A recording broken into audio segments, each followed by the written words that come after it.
মাত্র ১ বছর আগের ঘটনা। বাংলাদেশের নির্বাচিত গণতান্ত্রিক হাসিনা সরকারকে সরাসরি অস্ত্র হাতে আক্রমণ করেছিল ইসলামিস্ট মৌলবাদীরা। হাসিনা বাধ্য হন বাংলাদেশ ছাড়তে। তারপর তার অন্তর্বাস নিয়ে নির্লজ্জ নৃত্য। লুটপাট চালায় বাংলাদেশের জামাত ইসলামিস্ট সন্ত্রাসীরা। হাসিনা বাংলাদেশ ছাড়ার পর থেকেই চরমে ওঠে হিন্দুদের ওপর নির্যাতন। আক্রমণ হয় ঢাকার ইসকন সেন্টার, রাধাকৃষ্ণের মন্দির। ইসলামী সন্ত্রাসীরা ভেঙে গুড়িয়ে দেয় চট্টগ্রামের শান্তনেশ্বরী কালীবাড়ি। আক্রান্ত হয় ২৫০০-এর বেশি হিন্দু। বাংলাদেশে হিন্দুদের ওপর এই আক্রমণ এখন চরমে। এই তালিকায় নতুন সংযোজন ময়মনসিংহে দীপু চন্দ্র দাসকে জীবন্ত পুড়িয়ে মারা। খুব কাম্যভাবেই এসব দেখে চুপচাপ রয়েছে পশ্চিমবঙ্গের সিউডো সেকুলার বামপন্থীরা। গাজায় মশা উড়লে যারা ধর্মতলায় মিছিল বার করেন, সেই বামপন্থী বিকাশ রঞ্জন, সুবোধ সরকার, সুজনবাবুদের বাড়ি বোধহয় এখন সংযোগ বিচ্ছিন্ন। নয়তোবা তারা হঠাৎ বোবা, কালা, অন্ধ হয়ে গিয়েছেন, কিংবা শীত ঘুমে রয়েছেন।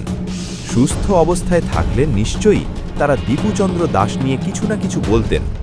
দীপুচন্দ্র দাস বাংলাদেশের ময়মনসিংহের সাধারণ হিন্দু শ্রমিক। একটা কাপড়ের দোকানে কাজ করতেন। বাংলাদেশের ইসলামী উন্মত্ত জনতা তাকে প্রথমে গণপিটুনি দেয়। তাতেও শান্তি না পেয়ে তাকে অর্ধমৃত অবস্থায় গাছে বেঁধে আবার পেটায়।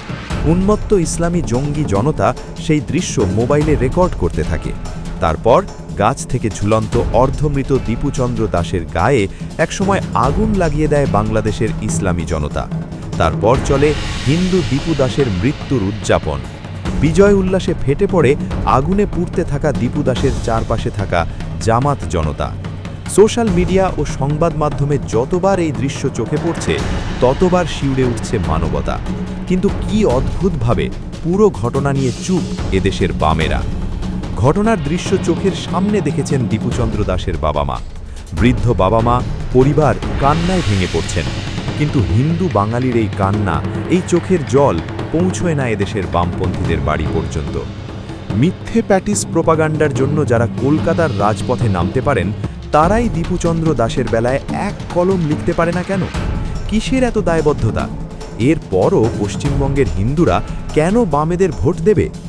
বাংলাদেশ নির্বাচন পিছিয়ে দিতে মরিয়া বামেদের নয়নের মণি ইউনূস। ক্ষমতায় টিকে থাকতে ভারত ও হিন্দু বিদ্বেষী একমাত্র হাতিয়ার ইউনূসের। বাংলাদেশের জামাত জঙ্গিদের খোলা ছেড়ে দিয়েছে ইউনূস। তারা যেমন পারছে হিন্দু মহিলাদের ধর্ষণ করছে, হিন্দুদের খুন করছে। বাংলাদেশে বাঙালি সংস্কৃতি ও মুক্তিযুদ্ধের শেষ চিহ্নটুকু মুছে ফেলতে চাইছে। পশ্চিমবঙ্গের বামপন্থীরা নির্লজ্জের মতো তাদের হয়ে অ্যাপোলজি নামাচ্ছে।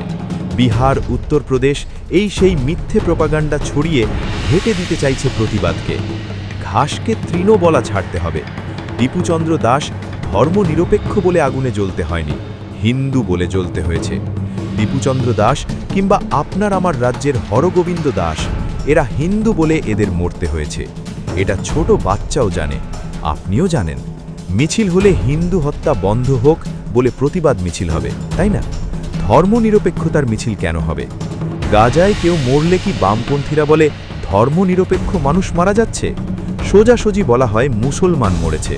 তাহলে হিন্দুরা কেউ খুন হলে ধর্মনিরপেক্ষতার মিছিল কেন?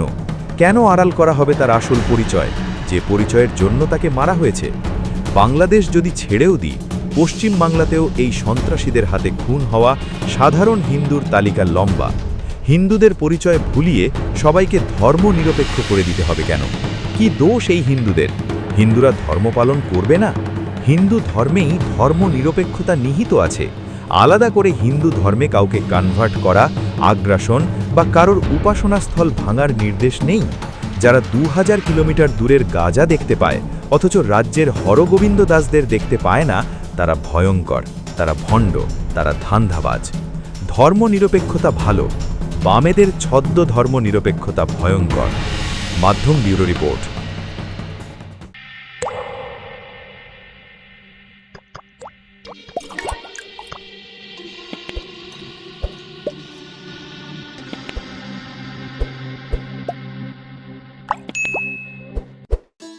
उत्तर प्रदेश के मुख्यमंत्री योगी आदित्यनाथ के नेतृत्व में आज उत्तर प्रदेश में गौमाता न केवल सुरक्षित है, बल्कि प्रदेश की अर्थव्यवस्था को नई ताकत दे रही हैं।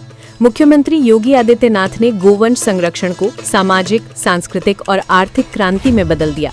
प्रधानमंत्री नरेंद्र मोदी के विजन और योगी सरकार की कार्य योजना से 2 जनवरी 2019 को देश की पहली निराश्रित गोवंश संरक्षण नीति उत्तर प्रदेश में लागू हुई। अगर कोई किसान 4 गोवंश रखता है तो 4 गोवंश के लिए 6,000 रुपए महीना हम उनको देते हैं। आम के आम और गुठली के भी दाम, यानी गौ माता की सेवा का पुण्य भी पाओ और सरकार का अनुदान भी पाओ। आज प्रदेश में 7,717 गौशालाओं में 12,52,000 गोवंश संरक्षित हैं। 520 मोबाइल वेटनरी यूनिट्स, 2,200 से अधिक प्राथमिक पशु चिकित्सालय और 2,575 पशु सेवा केंद्र दिन रात सक्रिय हैं। ग्राम स्तर पर जैविक खेती को बढ़ावा मिल रहा है। प्रतिदिन 5,500 टन गोबर से वर्मी कंपोस्ट, गोकास्ट, धूप बत्ती, जीवामृत, घनामृत जैसे उत्पाद बन रहे हैं, जिनमें महिला समूहों की सक्रिय भागीदारी ने लाखों महिलाओं को आत्मनिर्भर बनाया है। स्वदेशी नस्लों के संरक्षण और 3,08,000 निःशुल्क कृत्रिम गर्भाधान से दुग्ध उत्पादन में ऐतिहासिक वृद्धि हुई है।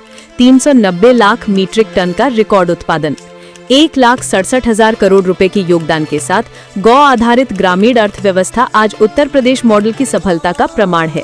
एक ऐसा मॉडल जो आत्मनिर्भर गांव और समृद्ध भारत का सपना साकार कर रहा है।